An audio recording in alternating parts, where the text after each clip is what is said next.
Le journal ce soir, c'est avec Marlène Laroche. Bonsoir Marlène. Bonsoir Pierre-Paul, bonsoir à tous. Au sommaire, le championnat de France de tennis de table qui a commencé aujourd'hui à Nîmes, bien sûr, au Parnasse. Et puis un gymnaste nîmois, champion d'Europe, ça mérite un coup de chapeau. Du côté de l'agence Gravelot d'Achser, ce sont des transports. L'agence nîmoise ferme. On commence tout de suite avec du sport et le championnat de France de tennis de table organisé au Parnasse qui a peu souri aux pongistes nîmois. Sur les 5 engagés dans les phases de qualification, seul un s'est qualifié pour les 16e de finale. Michael Samouillan a terminé premier de sa poule en gagnant 2 matchs. Olivier Michel a lui assisté à la première journée.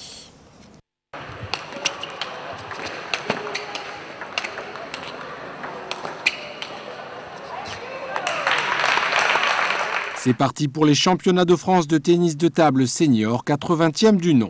Sur 3 jours, ils seront 128 à se disputer les titres de champion de France. Mais avant cela, il fallait pour certains passer aujourd'hui le stade des qualifications. Parmi eux, 5 Nîmois, dans lesquels résident les espoirs du club organisateur, la SPCN. On a 5 joueurs sur 64, donc c'est déjà une super belle performance. Ensuite, leur espoir, c'est de passer les poules, c'est-à-dire qu'ils sont tous les 5 en phase de poule, il n'y a aucune tête de série. Le premier objectif, ça serait de passer les poules et après, en rêvant de jouer une tête de série et d'essayer de l'accrocher.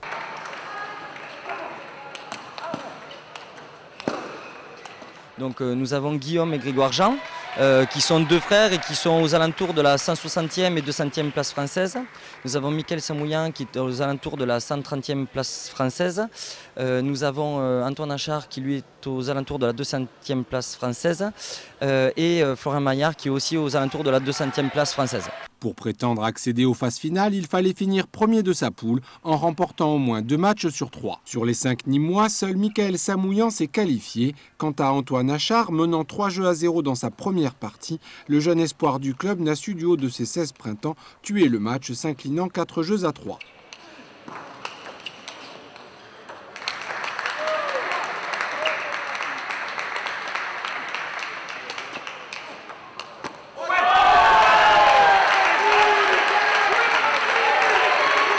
Prochaine étape demain avec les 16e de finale hommes à 11h. A noter que l'entrée au Parnasse est gratuite, y compris pour les phases finales qui se dérouleront samedi à partir de 16h. L'occasion d'assister au sacre du successeur de Jacques Secrétin, qui reste le recordman français avec 17 titres de champion de France contre 13 pour le Gardois Jean-Philippe Gatien. Voilà, manifestation à suivre. Les finales, vous l'avez entendu, ce sera samedi 1er mai au Parnasse. Et on continue avec du sport et de la gymnastique avec Bilal Youssidan qui a remporté 2 médailles lors des championnats européens de gymnastique junior. Un jeune sportif modeste qui entraîne derrière lui tout le club nîmois de l'entente gymnique de Nîmes, Nadège Kless. 2 nouvelles médailles d'or pour l'entente gymnique de Nîmes. Le jeune Bilal Youssidan a remporté la médaille d'or en équipe et la médaille de bronze en individuel lors des championnats européens de gymnastique junior. Du haut de ses 15 ans, le jeune Bilal se promet un bel avenir, mais reste très timide sur sa victoire. Je ne m'attendais pas à ça parce que je ne connaissais pas ceux de mon équipe. Donc voilà, c'est une belle surprise. Je continue à gym jusqu'à un certain âge et on verra ce qui se passe par la suite. Je vais refaire le championnat d'Europe peut-être dans 2 ans. Et si je peux aller plus loin, j'irai plus loin.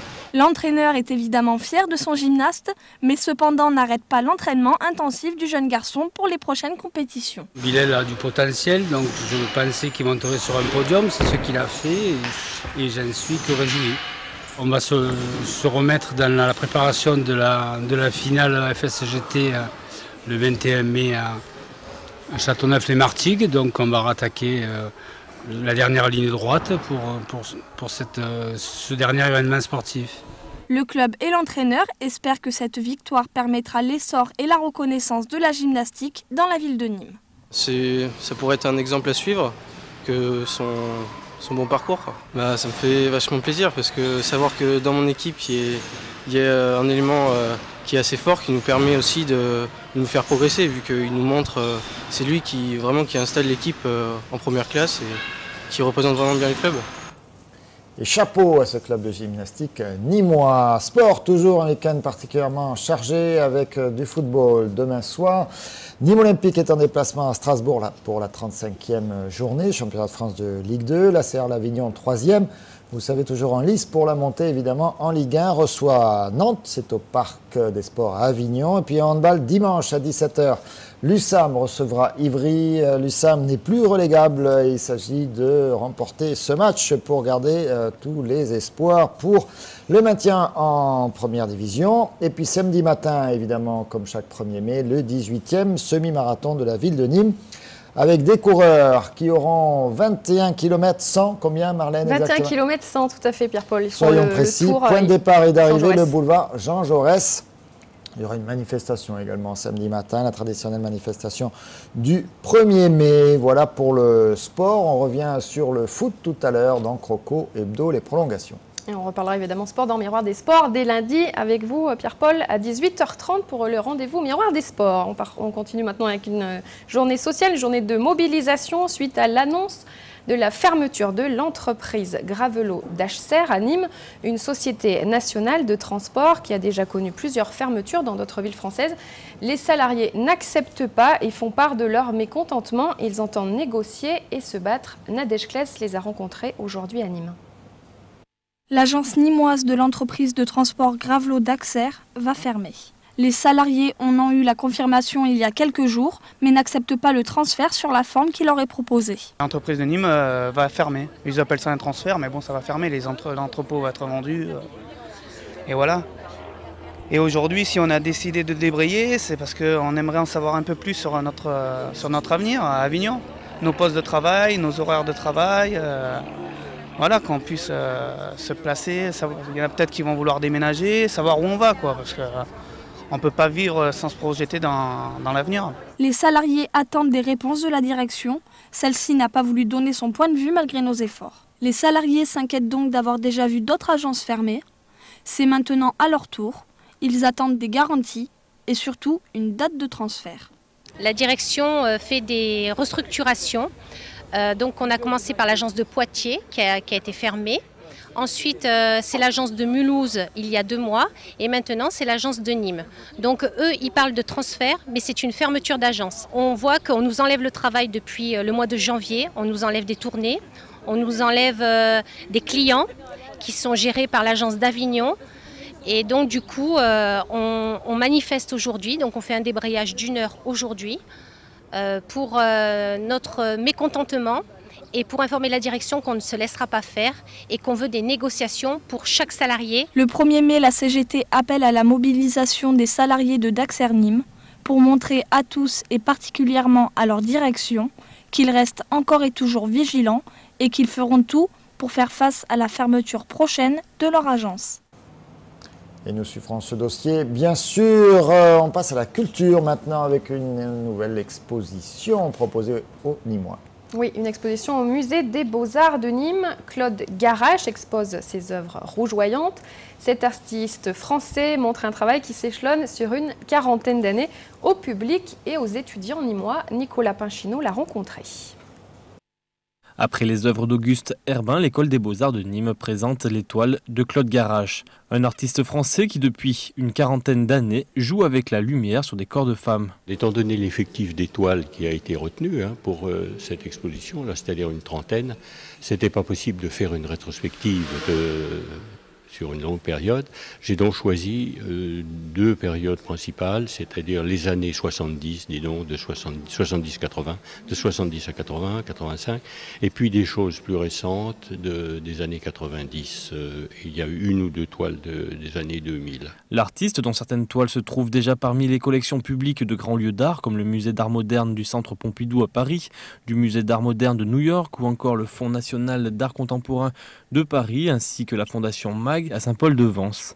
Mais pour sa première exposition à Nîmes, c'est aussi une première au sein d'une école d'art. Montrer cette forme de travail qui m'est personnelle à des élèves de l'école qui peuvent faire ce qu'ils veulent avec, c'est-à-dire la retenir, la rejeter, ils font réfléchir, ils font ce qu'ils veulent, c'est lancé à leurs appétits.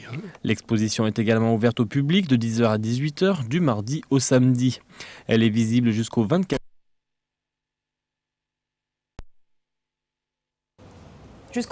mai. Absolument. Voilà. Donc vous pourrez la voir pendant la feria.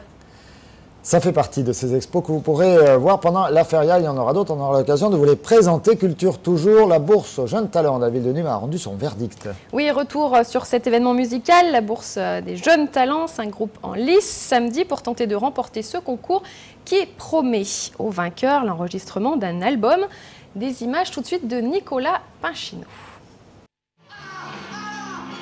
9e édition pour la bourse des jeunes talents. Après une première sélection via une maquette, 5 groupes sont sortis du lot pour se produire devant le jury du concours et le public venu nombreux pour les soutenir. 5 groupes pour cette dernière journée de sélection. Le responsable nous les présente. Nous avons Jangles, Claps, Clockwork Mécanique, Nicolas Cuer et Mornington.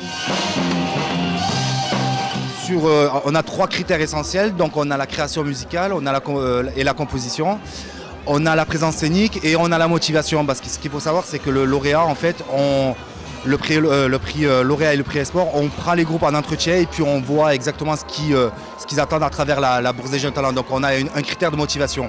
Alors jusqu'à présent, ça se faisait au centre social de Val-de-Gour, mais là cette année, on a décidé de décentraliser le concours ici en centre-ville.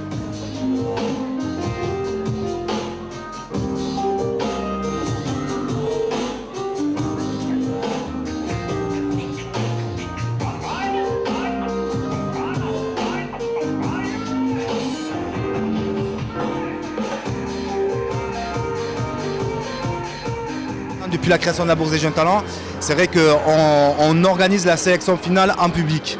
Parce qu'on veut permettre aussi au public de participer à la bourse des jeunes talents. Et d'ailleurs, le prix Espoir est sélectionné par le public. Après Pass, Lens ou les Water Lilies, ce sont les Morningtons qui ont remporté cette nouvelle édition de la bourse des jeunes talents.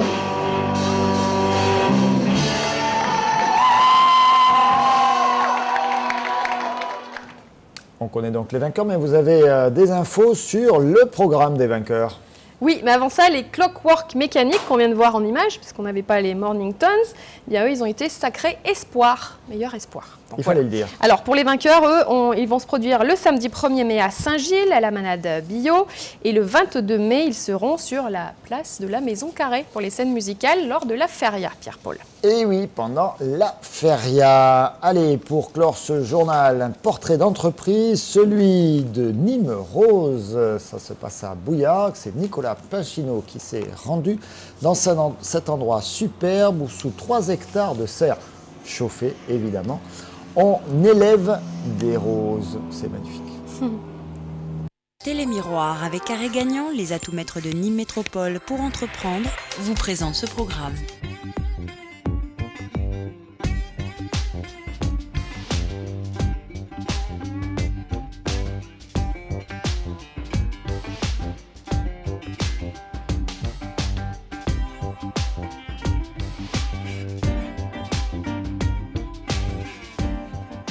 C'est en 1984 que la famille Wagner, arrivant de Corse, s'installe à Bouillargues pour y faire pousser des roses. Un quart de siècle plus tard, les enfants Denis et Marcel Wagner sont toujours à la tête de l'entreprise familiale et continuent d'exploiter les 30 000 m² de serre chauffée pour produire en parallèle roses, concombres et fraises.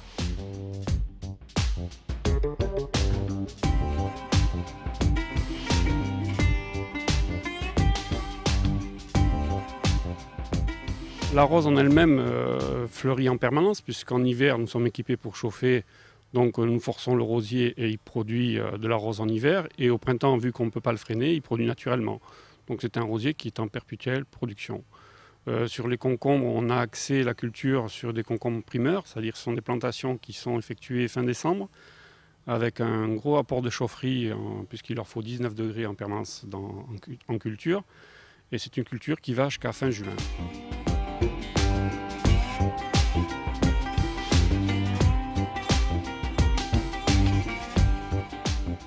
La production aujourd'hui, commercialement, est vendue à 80% sur le local, sur 10 000 m², et les 20% restants sont expédiés au marché de Hyères, qui est un marché au cadran qu'on appelle, où des fleuristes viennent sur place acheter la fleur en fonction de ce qu'il y a de disponible.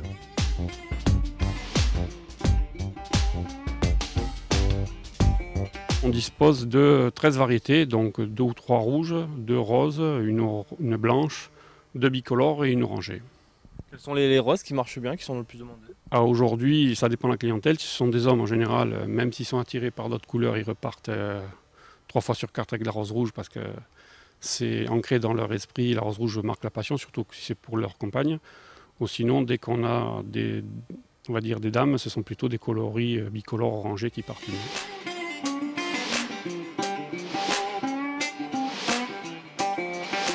Nous avons des structures de serre qui sont modulables et où on peut adapter des cultures différentes. On peut y faire des tomates, on peut y faire des concombres, de la courgette. On s'adapte en fonction du besoin du marché.